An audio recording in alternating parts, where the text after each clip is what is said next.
Buenos días, buenas tardes o buenas noches, dependiendo de la hora en que usted ve el presente video. Hoy narraremos una historia denominada El Morral de la Abuela. Abro comillas. A nosotros nos parecía que era un morral mágico. El tamaño era normal. Su apariencia era la más mediocre. Sin embargo, su utilidad siempre nos demostró que era más que un morral. Si alguna vez se me rompía el guarache en el camino, mi abuelo, con parsimonia, colgaba su morral de alguna rama y empezaba a hurgarlo, y sacaba una pita o hilo de ixtle y le hacía un remiendo provisional, según decía él, pero ese remiendo provisional podría ser de una semana o como muchas veces pasaba, se quedaba fijo, permanente, y no volvía a dar lata ese guarache. Si empezaba a llover, mientras todos los demás que iban en el camino estaban cuidándose de la lluvia o buscando un íngrimo huizache para guarecerse, el abuelo, con calma, otra vez, hurgaba en su morral hasta que encontraba su forro, que era un artilugio de plástico grueso que se amoldaba perfectamente a su sombrero. Lo llevaba hecho rollito.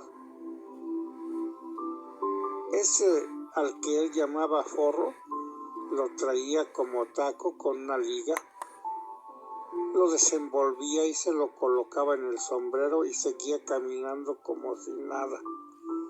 Al menos eso aparentaba. Mientras hacia atrás escurrían las gotas de lluvia en pequeño torrente. Si alguna vez quisimos probar tunas en el camino, ya saben, hurgaba en su morral y sacaba un pequeño cuchillo muy afilado que venía protegido por una funda de cartón reforzada con puntas de ixtle, y vieran con qué facilidad cortaba y después pelaba las tunas, que eran un refrescante alivio en ese terregoso camino, sobre todo a mediodía con ese sol calcinante que da en el valle subiendo a la sierra. A veces se daba la emergencia de cortar el lazo antes de que algún burro se ahorcara. Era más rápido, pero siempre aparecía el pequeño y filoso cuchillo. ¿Cuántas veces no se salvó de morir de esa manera el chiquilín o el pardo, que eran burros apreciados en la familia? ¿Cómo recuerdo cuando había que medir las tareas que habían hecho los peones? Algunas veces caminaba dando zancadas más largas y decía 47 metros. Y si venían con el flexómetro, casi siempre les fallaba por medio metro, máximo 1 metro, pero las más de las veces sacaba una larga punta de ixtle de su morral. 10 metros cabales, decía él, y entonces, volviendo a su mágico morral, sacaba un arrugado papel y un pedazo de lápiz y apuntaba: el Pancho, 5 tareas; Marañón, 4 tareas; Lato, 4,5 tareas. Nunca supe cómo convertían los metros en tareas. Una vez, por andar de latoso, me picaron las avispas y grité de dolor mientras él acudía al consabido morral y sacaba una pequeña lata de ungüento 666, entre roja y amarillenta, y me untaba mientras decía: ya, no es para tanto.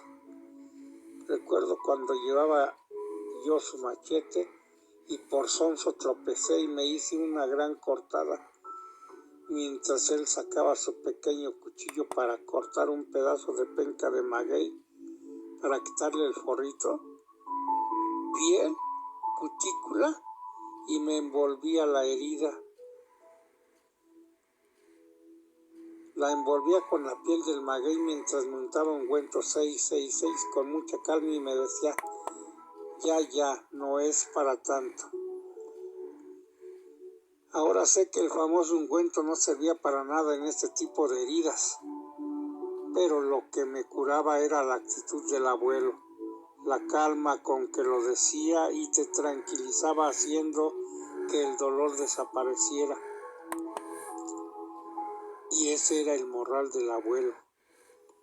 Yo recuerdo al abuelo cuando salía a caminar al campo con su paso cansado, recorriendo lentamente el camino real hacia la cruz, con su morral al hombro, con su sombrero, su rostro quemado por el sol, después de años y años. ¿Cuántos años, abuelo?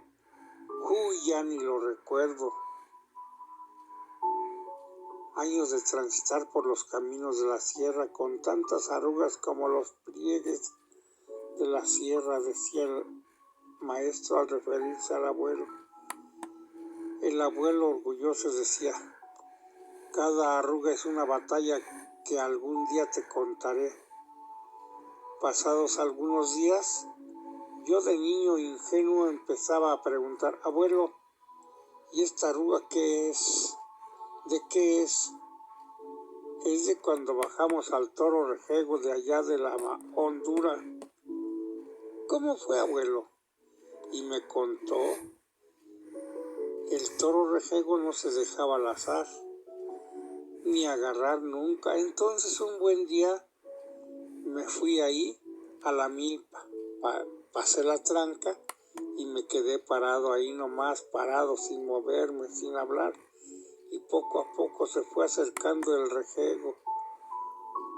Luego que me vio bufó, bramó, rascó la tierra con sus pezuñas y yo ahí, así sin moverme, ni mostrar miedo ni nada. Ahí me quedé 3, 4 horas hasta que él se dio la vuelta y yo le grité, ¡ajá, toro! Se volteó, pero ya con los ojos mansos. Sabía que yo no le haría daño. Después ya lo pudimos bajar arriándolo así nomás. Y a poco así nomás. Entonces, ¿por qué te salió la arruga? Porque si yo tenía miedo, pero me aguantaba. Columbraba que si mostraba mi miedo, el rejego me mataba. Entonces, de tanto aguantarme, se formó esa arruga. Mira, esta otra arruga fue cuando dimos muchas vueltas a la ciudad allá, a la campesina. Nos levantamos muy temprano, eran 3 horas de camino. Ahora ya hay carretera, pero antes teníamos que caminar hasta la carretera federal 3 horas. Luego tomábamos la flecha, luego llegábamos a la capital donde pedíamos ver a la de la agraria.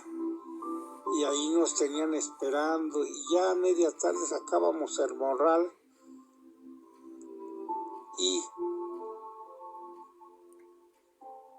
desenvolvíamos nuestras tortillas, nuestro itacate. Porque hoy le dicen itacate pomposamente a unas gorditas, unas enchiladas de frijol o a guisados. Un itacate realmente es una gordita de manteca con maíz seco para que dure muchos días. Sabía sabrosa, aun cuando fuera fría, y nos ayudaba a aguantar allí hasta que nos quisieran atender. Esos ladinos de las oficinas que logramos cansar de tanto estar yendo hasta que logramos arreglar el asunto después de 5 vueltas. Después de gastar el guarache y de gastar lo poco que teníamos de dinero, arreglamos las escrituras, cada quien su parcela. Entonces, ¿por qué te salió esa arruga, abuelito? Pues yo creo que de tanta muina de estar esperando que nos atendieran. Éramos pacientes, pero no éramos tontos. Sabíamos que teníamos que esperar y que de nada nos servía gritar o enojarnos, porque de todos modos no nos iban a atender hasta que ellos quisieran. Ahí aprendes a esperar. aprendes la paciencia y sabes que es una virtud que da frutos. Nunca entendí eso de la paciencia que da frutos, pero me gustaba oír a mi abuelito. Y así nos contaba de cuando fueron a gestionar el primer maestro y cómo batallaron para lograr la luz que apenas conoció un poco antes de que se fuera a la tumba. Siempre, mi abuelito siempre terminaba con un: ¿o tú qué creías? ¿Que el pueblo nació solito? Pues no, mijo. Fueron años de sudores, cansancios, enojos y gritos. Pero ahí está el pueblo, míralo, me decía mirando desde el cerro del Calvario. ¿A poco no está bonito con su kiosco pueblerino? Su jardín con bancas de cemento que imitaban la madera. Genial muestra de nuestros buenos artesanos. Mira, ¿qué le pides a esa escuela que nos dio Lázaro Cárdenas cuando vino al valle? Y así tenía miles de historias mi abuelito, a la cual más inverosímil, pero siempre verídica y fantástica. Y ese era mi abuelo y su morral. Cuando se venía el mal tiempo, a su vestimenta normal de guaraches, machete y morral, le agregaba un viejo jorongo de lana, de pura lana seca y pesada. Entonces pensaba yo que el abuelito había labrado el futuro del pueblo. Hoy, muchos años después, cuando lo recuerdo, pienso que también labró mi futuro y gran parte de mi carácter. Y ahora en la gran ciudad, en las tardes de nostalgia, cuando los problemas domésticos me agobian, pagar la luz, el agua, los uniformes, comprar el regalo para el primo Chencho, cierro los ojos y digo y pienso: ¿cómo me gustaría tener un morral mágico como el del abuelo?